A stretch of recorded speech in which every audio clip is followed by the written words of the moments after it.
২০২৪ সালের এই দিনে সহিংসতায় প্রাণ হারানো ব্যক্তিদের স্মরণে তৎকালীন আওয়ামী লীগ সরকার শোক দিবস পালনের ঘোষণা দিলে তা প্রত্যাখ্যান করে ছাত্র জনতা। উল্টো আন্দোলনকারীরা সোশ্যাল মিডিয়া প্রোফাইল লাল করেন।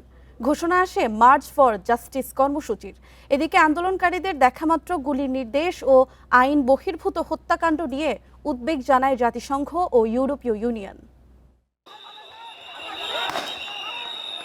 ৩০ জুলাই ২০২৪ চরমে ওঠে শিক্ষার্থীদের উপর ফ্যাসিস্ট আওয়ামী সরকারের নির্যাতন।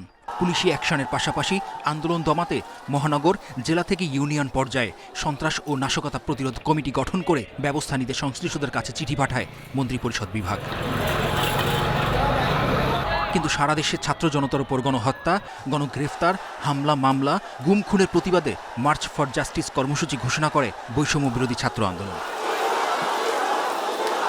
শিক্ষার্থীদের উপর আইনশৃঙ্খলা বাহিনীর অতিরিক্ত শক্তি প্রয়োগ ও মানবাধিকার লঙ্ঘনের বিশ্বাসযোগ্য তথ্য প্রমাণ পেয়েছেন মর্মে উদ্বেগ প্রকাশ করেন জাতিসংঘের মহাসচিব।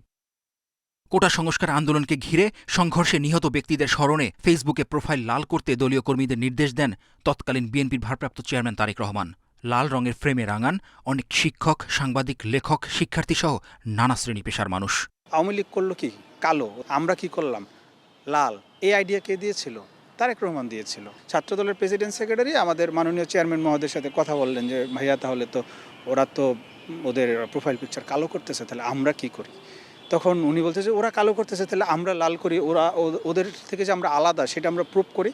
৬ সমন্বয়ক সহ ডিবিতে আটককৃতদের নিঃশর্ত মুক্তির দাবিতে মিছিল করে ছাত্রদল ও বৈষম্য বিরোধী ছাত্র আন্দোলন। নাহিদ ইসলাম, আসিফ সহ সামনের সারি যারা ছিল তাদের ৬ জনকে কিন্তু গ্রেপ্তার করে ফেলা হয়।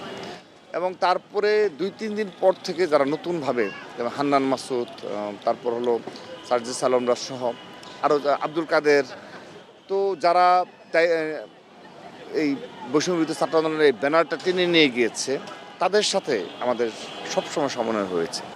আন্দোলনকে ঘিরে সহিংসতায় ৩০ জুলাই পর্যন্ত রাজধানীতে ২৬৪টি মামলা হয়। এর মধ্যে হত্যা মামলা ৫৩টি। ঢাকায় গ্রেফতার করা হয় ২,৮৫০ জনকে, আর সারা দেশে গ্রেফতারের সংখ্যা অন্তত ১০,০০০।